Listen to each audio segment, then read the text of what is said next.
Nul n'ignore ce que vit la République démocratique du Congo depuis plus ou moins 25 ans. Mais pour le regarder en profondeur, ce qui s'est passé réellement dans ce pays, c'est que après la chute du maréchal Mobutu, le monde est entré dans une nouvelle révolution économique qui était celle du digital ou du numérique. Vos appareils que vous utilisez, les laptops et tout ça s'est développé à partir des années 97-98 qui correspondent avec l'entrée dans ce pays de l'AFDL. Et la sous-traitance de ces matières premières qui devaient servir cette nouvelle économie du numérique a été confiée aux pays qui ont gagné la guerre. Je vous rappelle que l'AFDL est entré en République démocratique du Congo grâce à l'apport et à l'appui des deux principaux pays que sont le Rwanda et l'Ouganda. C'est de là que viennent la série de guerres que nous avons connues depuis 25 ans, avec comme élément de fond l'exploitation de nos ressources naturelles. Évidemment, comme les régions où il y avait principalement le coltan, il y a aussi de l'or en abondance, donc ça rendait au fait les aventures militaires des pays agresseurs beaucoup plus faciles, d'autant plus que les matières premières qui servaient à nourrir la guerre étaient sur place dans les zones qu'ils occupaient à répétition. Ayant compris cela, le président de la République a préféré, au lieu d'être dans des cycles de guerre et de déstabilisation, parce que à la fin de la journée, c'est la République démocratique du Congo qui en a payé le lourd tribut, à elle tout seul. Le président a proposé des partenariats économiques avec ses voisins, justement dans l'exploitation rationnelle, équitable de ces matières premières pour faire revenir enfin la paix dans l'Est de la République démocratique du Congo. Parallèlement à cela, le président de la République a pris langue, puisque le pays final de destination, que ce soit du coltan et de l'or de la République démocratique du Congo, c'est les Émirats arabes unis, principalement la place de Dubaï.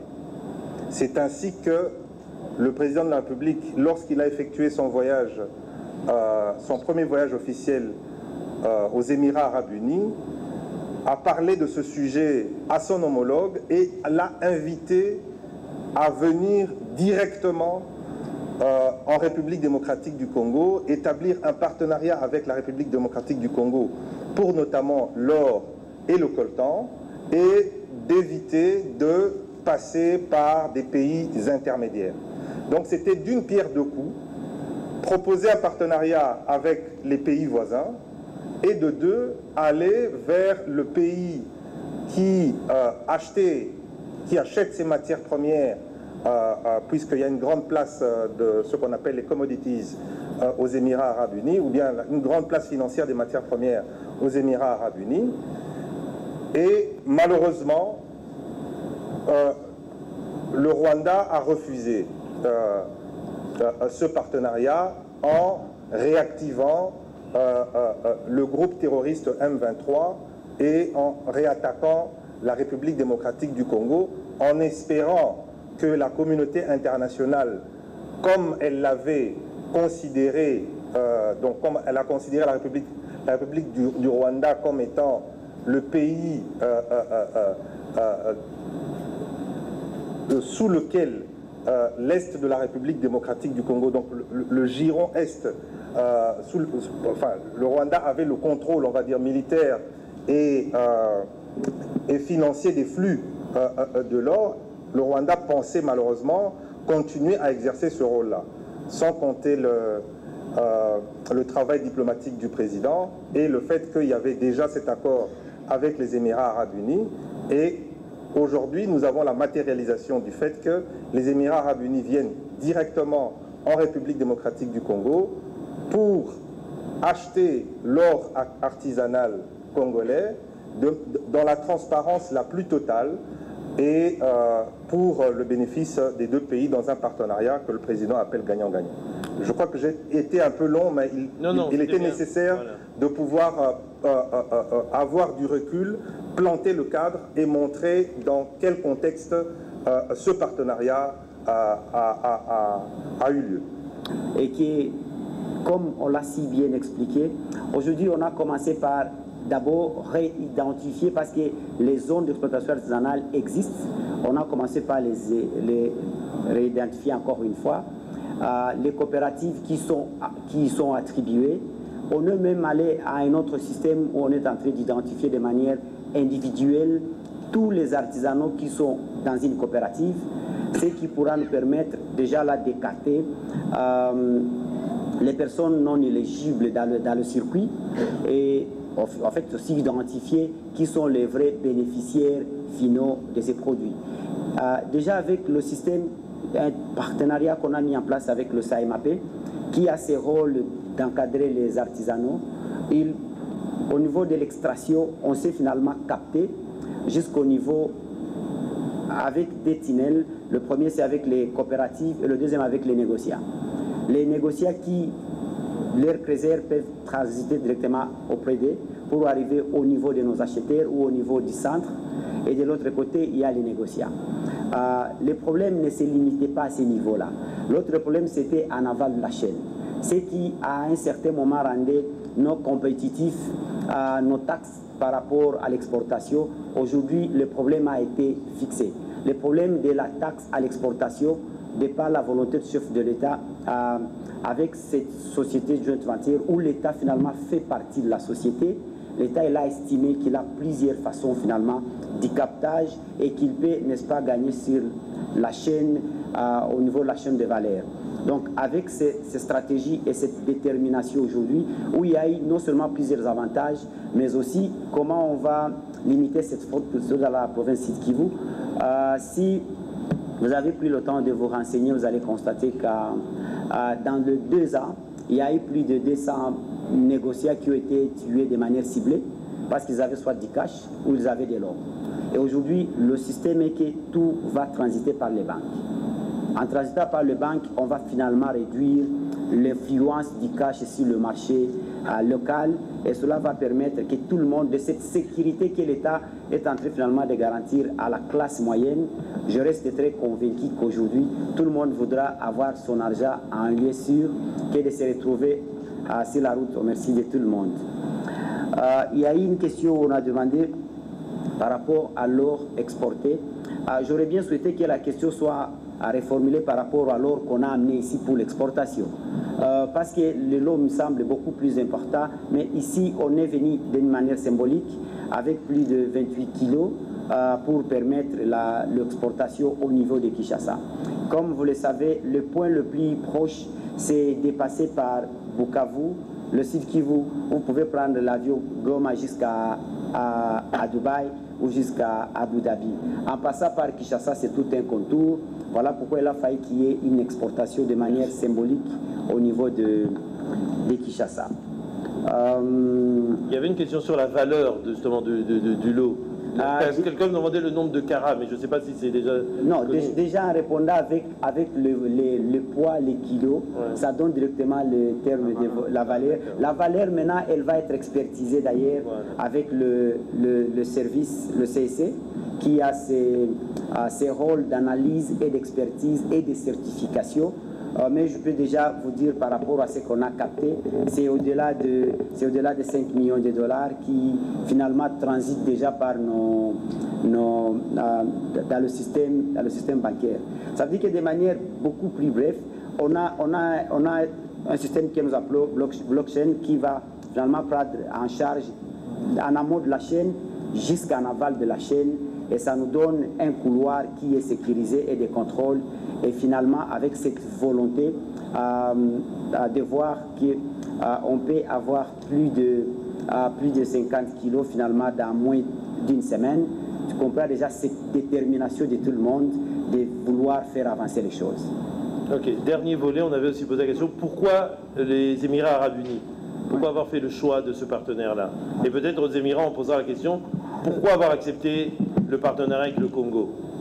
Mais vous voulez ajouter quelque chose, Zerkaba? Oui, je voudrais rajouter quelque chose par rapport au fait qu'il y a une dame qui a posé la question de savoir, on parle d'exploitation alors que l'or artisanal est brut. Oui. Mais justement, il faut savoir que l'or congolais est tellement pur parce que l'étape qu'on appelle la raffinerie, c'est pour enlever les impuretés et rendre l'or pur à 100%. Je crois que l'or congolais a une pureté, je parle en présence des experts, voilà, qui est déjà proche des 97-98%. Donc les 2,5% que vous allez utiliser dans une raffinerie, donc pour enlever les impuretés, c'est tellement peu par rapport à la valeur intrinsèque de l'or congolais. Les autres pays africains où il y a de l'or, ou même les autres pays, ils sont aux alentours de 70, voire moins, et il y a besoin de beaucoup de travail pour rendre l'or pur.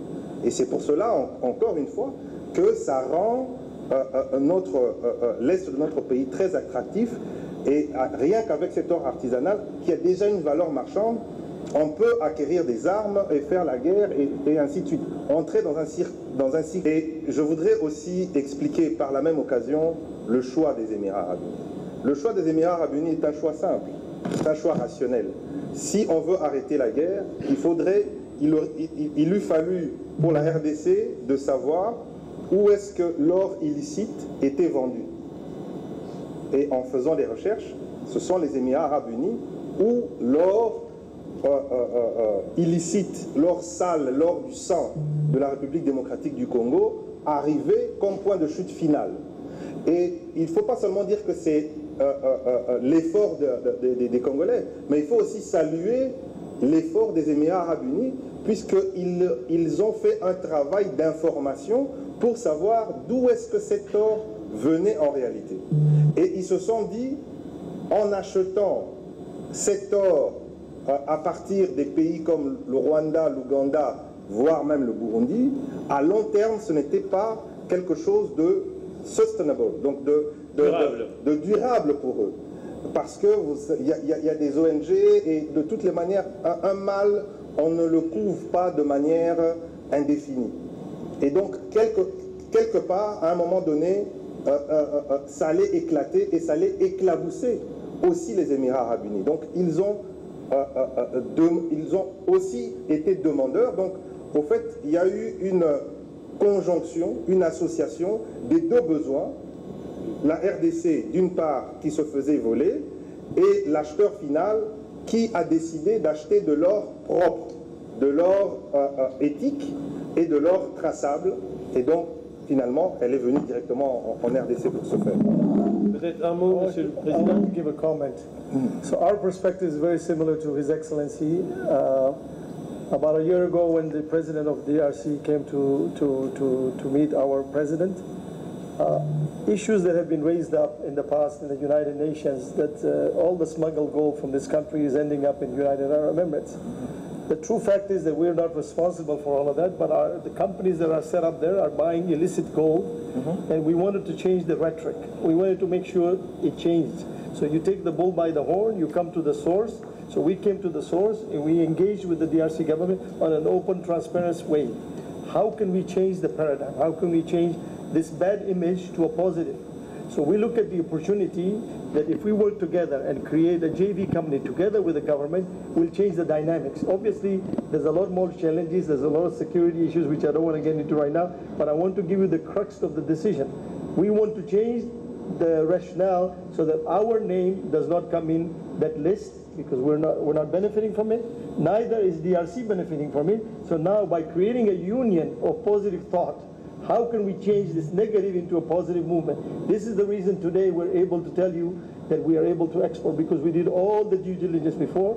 We know exactly how much gold is from South Kivu. Unlike other people, they don't want us to tell us, but we know exactly how many tons we can ship out of this country officially in the next year with the support of the government.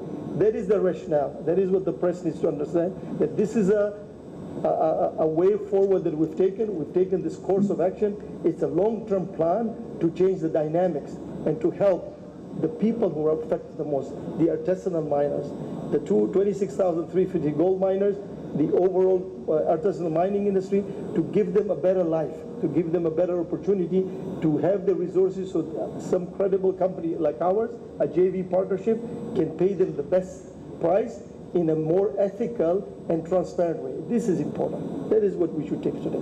Thank you so much. Je crois que je suis le plus à l'aise par cette question, vu que je ne suis pas politique. Oui. Le fait que je suis économique, c'est beaucoup plus facile. Madame a voulu savoir d'abord c'est quoi l'organigramme de Primera Gold. Je vais commencer par ce qui est compliqué pour dire ce qui est facile. Primera Gold doit travailler de manière serrée avec plus de 30 000 crézers qui sont aujourd'hui situés et subdivisés dans plusieurs zones d'exploitation artisanale. Ça, c'est la première des choses. Ce sont les bénéficiaires directs déjà de ces partenariats. Pourquoi? Parce qu'au final, ils ne savaient pas à qui vendre, ou ils vendaient à de mauvaises personnes, ou ils vendaient à des personnes qui, à leur tour, faisaient de la fraude. Quand vous quittez la chaîne de crézers, vous avez les négociants. C'est aussi des centaines de personnes qui sont les bénéficiaires directs de ces partenariats, comme je l'ai dit, qui étaient des victimes des assassinats ciblés.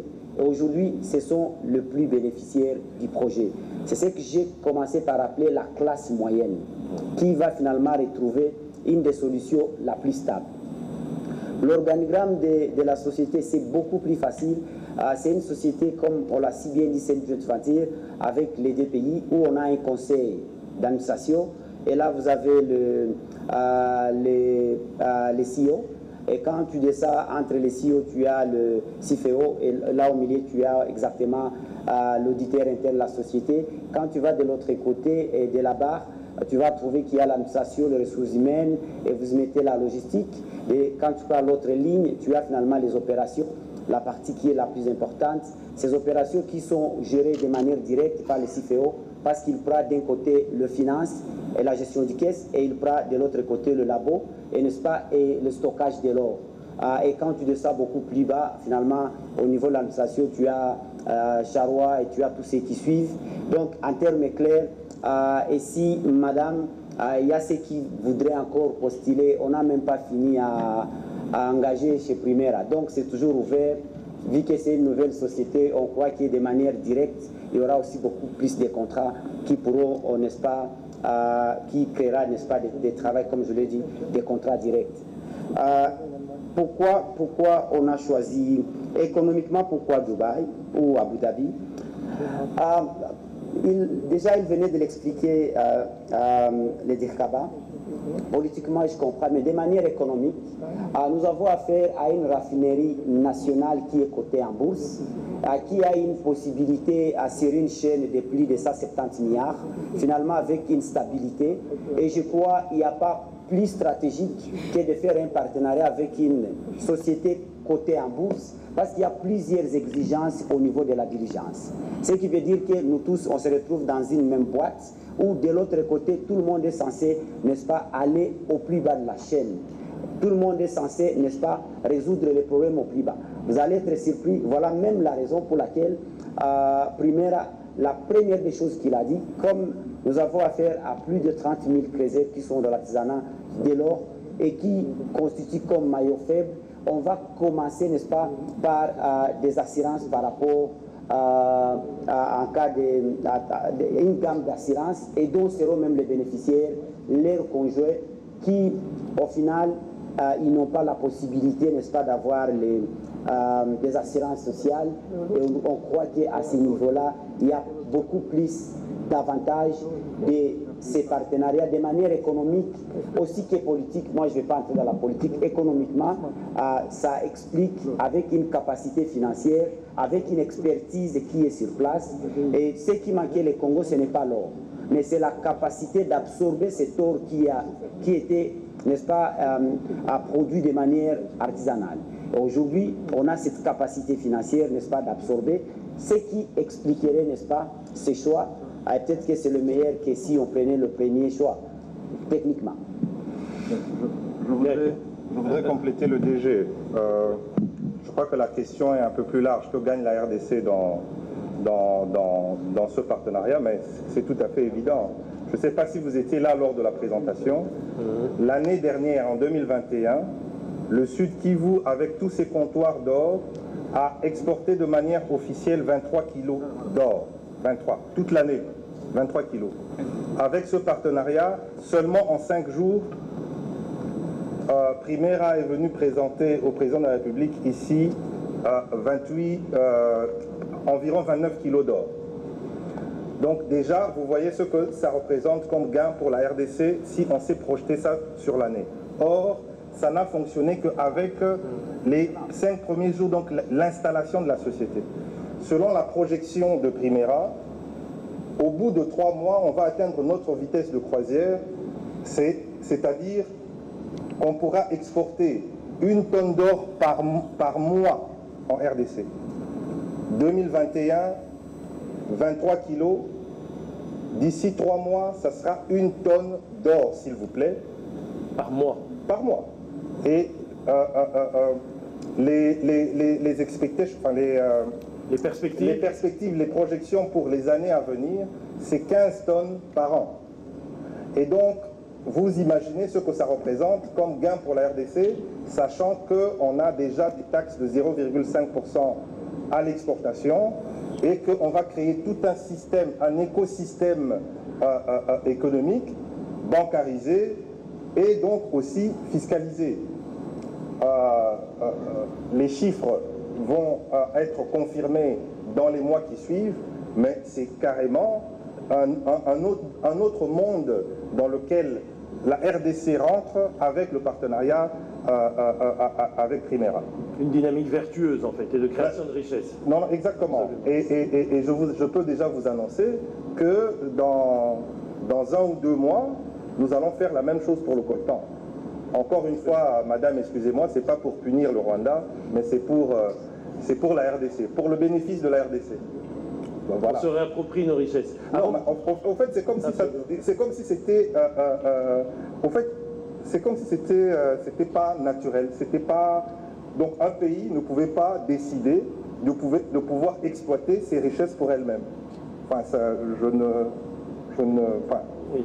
Mais avant de vous passer la parole, Monsieur le Président, je voudrais peut-être que le DG doit préciser quelque chose quand les gens veulent. Quelle est la structure du capital? Oui, on voudrait aussi savoir ça. Ouais, je réponds rapidement. C'est une joint venture où l'État congolais a 45%, sans apporter aucun actif. Hein, parce qu'il faut vous dire que l'actif que nous apportons, c'est notre or à travers notre secteur artisanal. Mais il n'y a pas de mine d'or proprement appartenant à la RDC. Un secteur d'activité. Même si on sait que les artisanaux travaillent sur des mines qui appartiennent in fine à l'État congolais. Et Primera à 55%. Voilà la répartition du capital. Mais pour les autres clauses, j'allais dire, c'est un contrat minier, donc le code minier nous exige de pouvoir le publier. Donc la presse aura accès au contrat de partenariat Primera Gold. Une société de droit congolais, c'est ça qu'il faut bien dire. Bah oui, la société de droit congolais. On ne l'a pas mis dans un paradis fiscal. Non, c'est une société de droit congolais, donc toutes les clauses seront consultables puisqu'il y a une obligation de par le code minier de publier cet accord. Merci beaucoup. Vous avez ajouté quelque chose, DG, ou c'est clair? Ok. Monsieur le Président, Sid Ali, par rapport à 2 angles dans la question. The concept across, we as UAE, we're a blessed country. We've got very good leadership, and our aim is to take people from misery and help them come up. This is the compelling reason. The compelling reason is never money. We want to make a social positive impact. So I'm spearheading the mineral resources to go into Africa. We're in 12 countries. We have operations in Tanzania, we have operations in Sudan, South Sudan, Guinea-Conakry, Angola, Central Africa. And what was the compelling reason with DRC? First of all, we have a brotherly nation. We feel that the time is today. We don't feel that the time was 20 years ago. Why do we feel that? We feel that the government today, including the president and his cabinet, are forthcoming, open to suggestions to create a new paradigm. They're willing to listen to change the dynamics. So we look at what would our emotional bank account look like, not our bank account. What impact can we make to the people on the ground? So when we started looking at DRC, this is the only country, and I don't want to say this in spite, Your Excellency, but 99% fraud. We've never seen this. I've seen 30% fraud, I've seen 40% fraud. You can see, yeah, because I already said it. But that's what I'm saying. 99% in an area which is, I mean, it's like a province. And all the concentration of fraud is in one city, and yet the system is collapsed. So this is where we can have bank on our emotional bank. So for every $1 million invested, I get lots of positive impact from the people I make change. This is a compelling reason, because we look at money as an instrument of change. I mean, it will come. If you have good partnership, money will come. So this is the reason we chose RDC. The compelling reason is the government, the positiveness, the openness from the president, from the leadership. And we are here today sending a message from our leadership saying, we want to help you guys. We want to help you so you can take your resources in your hand and you can be economically, have a better life for your people in the East and everywhere else. So that is goal. We'll do the same thing with 3T. We'll do the same thing with copper and cobalt. We want to make a transformational change, and this is why we want to create the partnership. I don't know if you've answered your question to the young lady. Je crois que je suis en train de me rendre compte moi-même que nous avons subi un vrai traumatisme en tant que Congolais. Et je crois que nous sommes en train de nous poser des questions sur nous-mêmes en pensant à ce que les autres vont y penser ou bien en se souciant de ce que... Non, nous sommes la RDC, ce que nous le faisons pour la RDC. Nous ne travaillons pas contre le Rwanda, nous ne travaillons pas contre l'Ouganda, nous travaillons pour la RDC, pour une simple raison, c'est que ces matières premières se trouvent en RDC. Maintenant, quand on nous pose la question de savoir qu'est-ce que nous, on va faire pour qu'eux ne puissent plus exploiter notre or. C'est ce que nous avons expliqué ici depuis... De long en large. Mais je voudrais rajouter autre chose. C'est que nous le faisons d'abord pour une chose. C'est pour qu'on ait la paix à l'est de notre pays. Mais demain, et c'est ça la vision du président de la République, c'est que nous devons travailler dans des perspectives à long terme.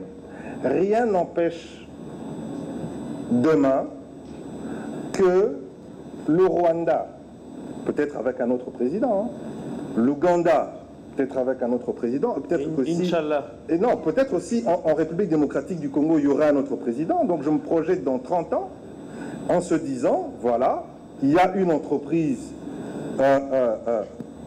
conjointe où le Rwanda a mis ses billes, où l'Ouganda a mis ses billes pour qu'on exploite ensemble des matières premières et qu'on l'exporte ensemble. La dame est française.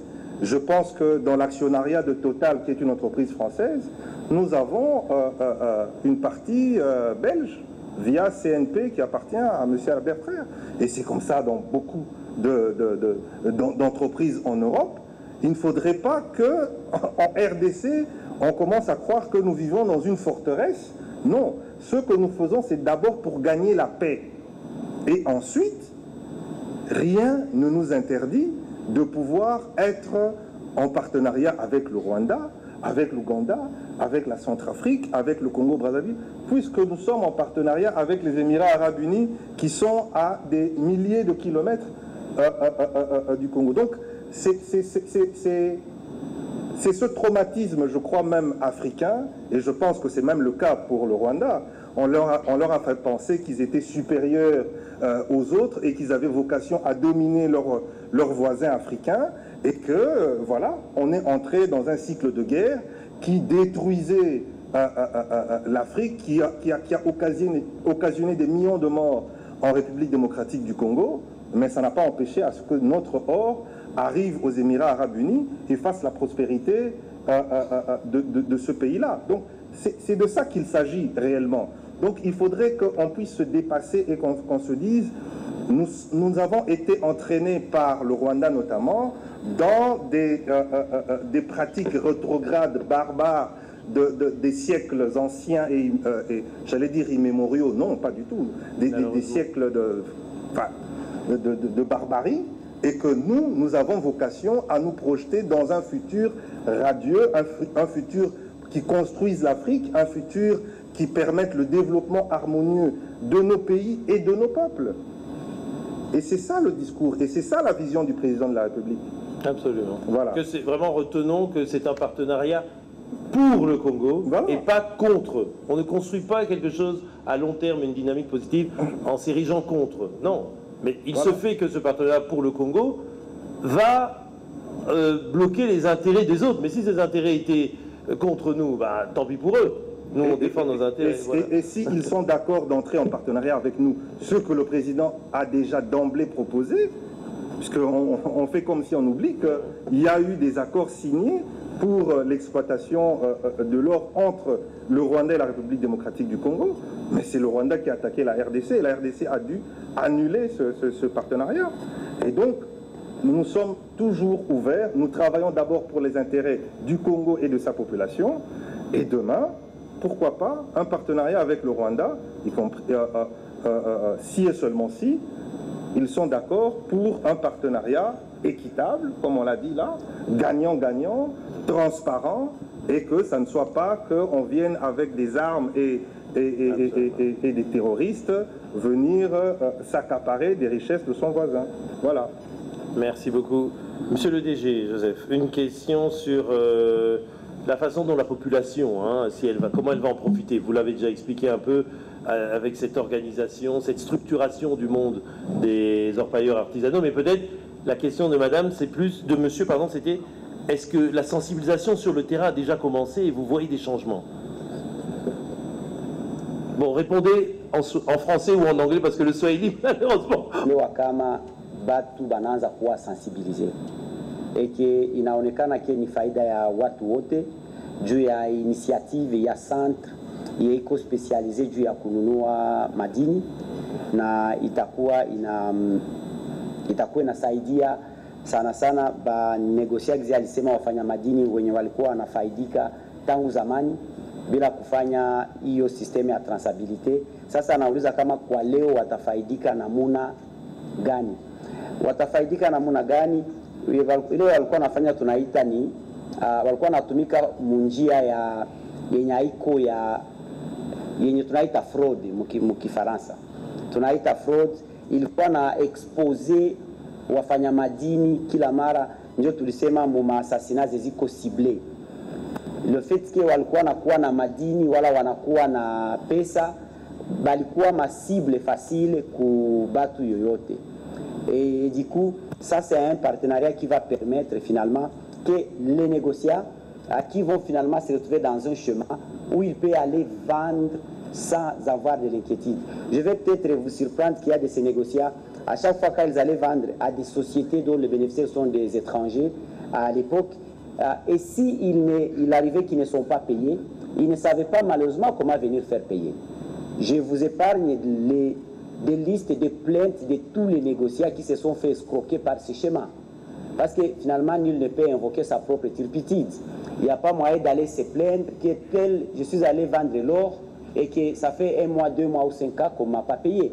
Voilà, aujourd'hui, on leur donne la possibilité, n'est-ce pas, de protéger cette richesse qu'on a. Est-ce que Ouattara gagné exactement? Ça, c'est un projet qui est en train de promouvoir la classe, finalement, la classe moyenne. Parce qu'il s'agit de l'État. L'État fait partie de la solution cette fois-ci. Est-ce que est-ce qu'on va empêcher les pays voisins d'exporter l'or? Je vous dirais non.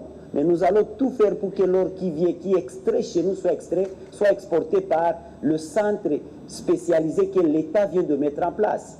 Franchement, s'il continue à exporter des tonnes, pas de problème. Mais tant que nous savons capter ce qui vient de chez nous, les canaliser et l'exporter, c'est ce que nous voulons. Est-ce que ça vaut la peine d'essayer? Bien sûr que oui. Et si on n'essaye pas, comment on va arriver? Je ne suis pas très fort en français, mais il y a celui qui a dit que le difficile, n'est-ce pas, c'est schéma, quelque chose comme ça. Il y a eu des expressions là qu'on a dit là. Donc à ce moment-là, allez-y comprendre que le schéma que nous avons aujourd'hui, nous sommes tellement très fiers qu'enfin, on peut exporter officiellement l'or artisanal venant du Congo. Et si vous ne le savez pas, même les 23 kilos, allez-y, allez vous renseigner. Officiellement, ça ne venait pas du Congo. Quand ça traversait, c'est fini, on changeait de destination. Même les 23 kilos, ce n'est pas listé sur le pays Congo. On change les noms. Vous ne pouvez pas vous imaginer combien de fois ce partenariat est si important que l'argent que l'État va gagner. L'État gagne sur une réputation internationale. L'État gagne finalement l'or artisanal pourrait ou pourra être finalement consommé sur le marché international. Non, aujourd'hui c'est Abu Dhabi. Demain, ça sera finalement l'Europe. Vous pouvez demander à ceux qui sont dans l'Union européenne, ils n'acceptent pas ou ils n'acceptent pas l'or du Congo. Et finalement, s'il y a l'or qui transite chez eux, c'est avec un autre nom.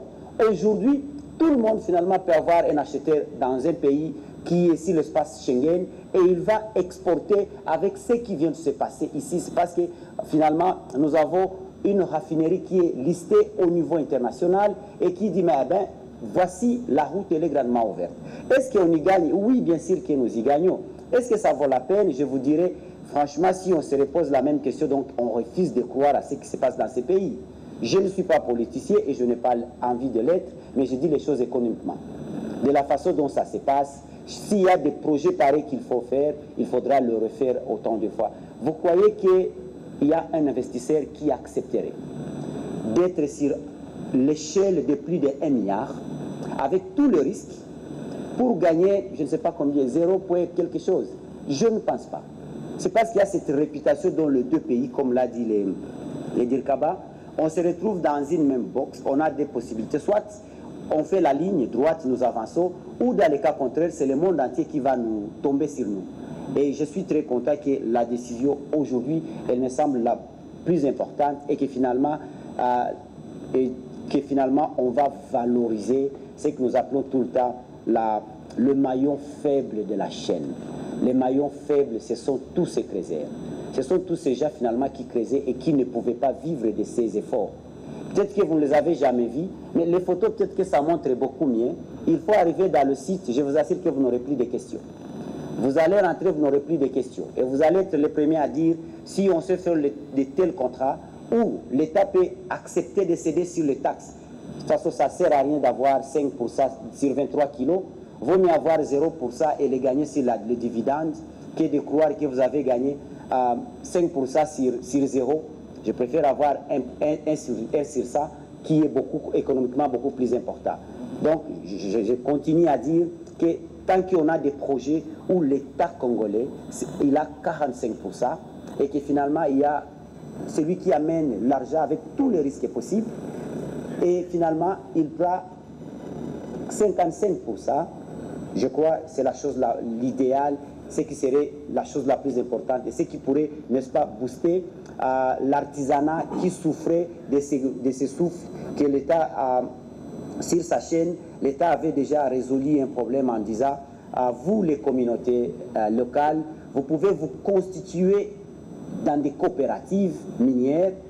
L'État a décidé de les donner des zones d'exploitation artisanale et l'État faisait confiance au privé.